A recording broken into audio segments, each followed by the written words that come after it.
Chapter 1. The Expectation of the Promise.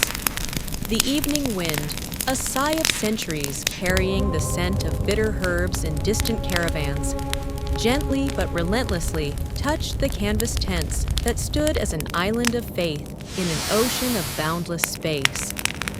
The sun slowly inclined toward the west, its last rays not falling but spreading, turning the sand into living, smoldering gold, a subtle reminder of the immeasurable riches promised by the invisible God. Abraham, the patriarch, sat by the entrance to his tent, pensive, his gaze fixed on the distance where the sky met the earth in a fiery kiss. His heart was filled with unyielding faith, the kind that forced him to leave everything familiar.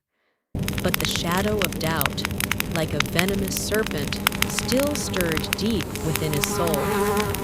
He remembered the words of God, who had promised him descendants as numerous as the stars in the heavens. Yet the years passed like sand through his fingers, and Sarah, his wife, gave him no son. Every evening he sought logic in the vastness, trying to reconcile the celestial magnitude of the promise with the harsh biological reality of their aging bodies. Chapter 2. Sarah's decision. Sarah, once young and beautiful, whose grace could captivate kings, now carried an unspeakable, corrosive pain in her heart, heavier than any gold. Her beauty remained, but it had become cold, like a jewel unheated by the internal fire of life.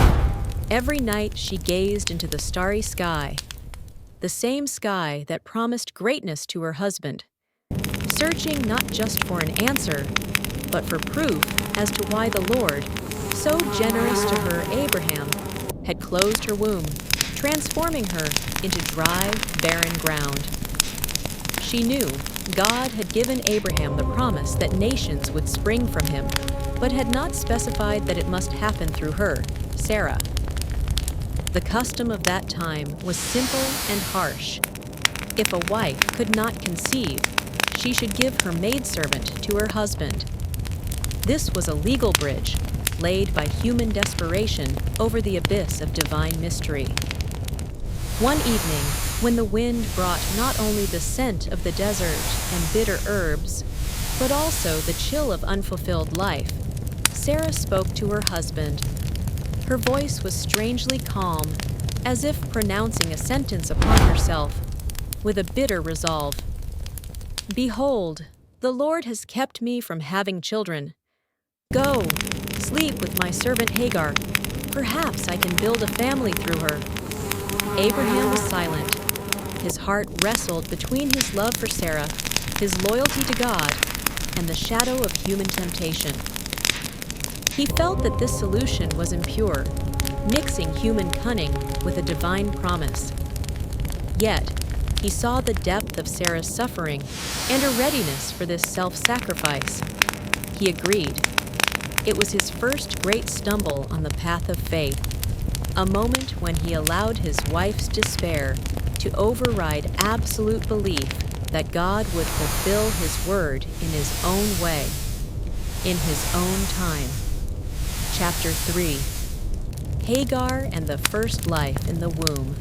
Hagar, the Egyptian, whose fate until that day was merely the shadow of Sarah's grandeur, young and compliant, initially did not understand why this strange, almost sacred appointment had fallen upon her. She, a slave, was becoming the instrument for fulfilling a great cosmic promise. This was an honor, the tension of which almost broke her young shoulders. When the first invisible life was conceived in her womb, Hagar felt more than a physical change. Pride was born in her heart, a warm, deceptive feeling of superiority. She was no longer just a servant. She was the carrier of the promise's flesh, the one whom Sarah herself could not bear. She began to look at Sarah with a hidden, sharp, razor-like, haughty gaze. Sarah saw in this gaze the destruction of her own dignity. Jealousy, those green demons, began to eat away at her soul. She came to Abraham, her eyes burning with the fire of offense. "My wrong is upon you. I gave you my servant into your embrace, and now she despises me. May the Lord judge between you and me." Abraham, paralyzed by moral helplessness, stood between two women, two fires. He responded quietly, with that same fatal desire to avoid conflict. "Indeed, your maidservant is in your hand. Do to her as you please." This was the cowardice of a leader who shirked responsibility. And Sarah, seizing this new old power, turned from anger to cold, systematic vengeance. She began to oppress Hagar, using every method of psychological humiliation. Hagar, unable to bear such a blow, fled into the desert. Chapter 4. The Angel by the Well.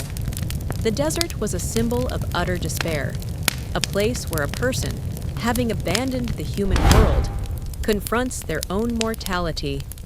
The scorching sun beat down mercilessly, turning the sand into a searing griddle. Hagar walked like an animal escaped from a trap, parched not only for water but for mercy, exhausted by the physical journey and the weight of the life growing inside her. She stumbled upon one of the few miracles of the desert, a well of water on the way to Shur. And there, amidst the silence of the wilderness, appeared the angel of the Lord. His presence was not thunderous, but such that it stopped time and space. His voice was tender, yet filled with absolute, unfeigned authority. "Hagar, Sarai's servant, where have you come from, and where are you going?" She answered through tears, trembling, "I am fleeing from my mistress, Sarai." Then the angel, not judging her flight, but pointing to a higher order, spoke the words that became the epicenter of her destiny. "Return to your mistress and submit to her authority." This was a return not to slavery, but to the fulfillment of her purpose. And then the promise to the slave, "Behold, you are pregnant and shall bear a son. You shall call his name Ishmael, God hears, because the Lord has listened to your affliction. He shall be a wild donkey of a man, his hand against everyone, and everyone's hand against him. And he shall dwell over against all his kinsmen, filled." With a trembling reverence stronger than fear, Hagar looked up and called the name of the Lord who spoke to her. "You are the God who sees me, El Roi." In her deepest solitude, when she was nobody, the Almighty God heard her, the runaway slave. Chapter 5. The birth of Ishmael Hagar returned. Her return was not a triumph, but a silent submission that bore the mark of otherworldly authority. Sarah, filled with bitter yet proud silence, received her. Hanging between the two women now was not only the tension of jealousy, but also the knowledge of the desert's secret, which Sarah could only guess at. Hagar returned to fulfill the promise, but she was no longer a mere maidservant. She was an instrument, sanctified by prophecy. Abraham accepted her with relief and respect. Now that the situation had been rectified at the angel's instruction, he could convince himself that their human workaround had somehow been consecrated by divine intervention. Time passed. Hagar's pregnancy was the visible, palpable, undeniable proof that the covenant was not forgotten.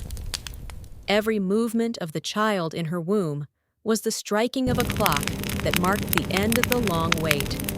And when the son was born, it was an epic, though bittersweet, triumph. He was the first, long-awaited, crying fruit of the great promise. When Abraham took the child in his arms, he felt not only pure, unadulterated paternal happiness, but also the weight of a responsibility he had been unable to handle for 24 years. The boy was healthy, strong, his cry loud and full of life. Abraham, carrying out the angel's will, named him Ishmael. God hears.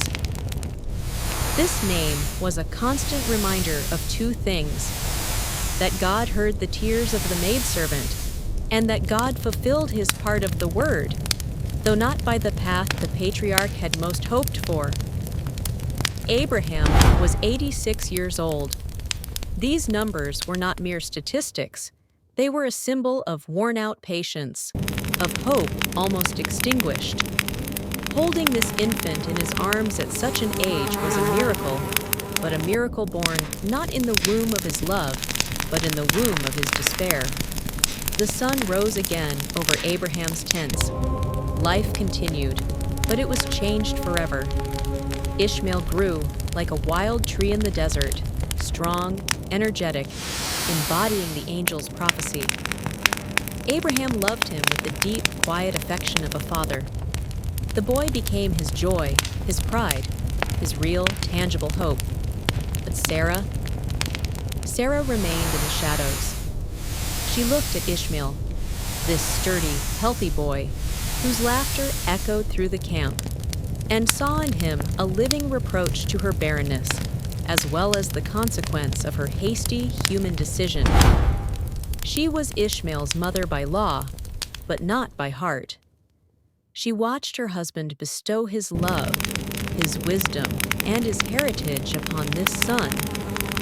And although the divine promise was now embodied in the flesh, it was not yet fulfilled in the fullness of the true, profound promise intended for her personally. Sarah was still, waiting. Her gaze, turned again and again to the stars, was now not empty, but filled with bitter determination. She saw Hagar's child and knew that God could create, but her heart, her female essence, craved her own miracle. That miracle which would restore her dignity, so that she could say, "Not Abraham did this, nor did Hagar help, but God himself in his own time." She waited not merely for a son.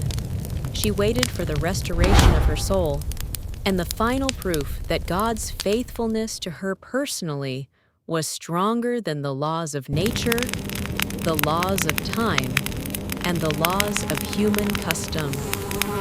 And in this strained, singular hope, Sarah lived on, in silence, awaiting her true, divine sign.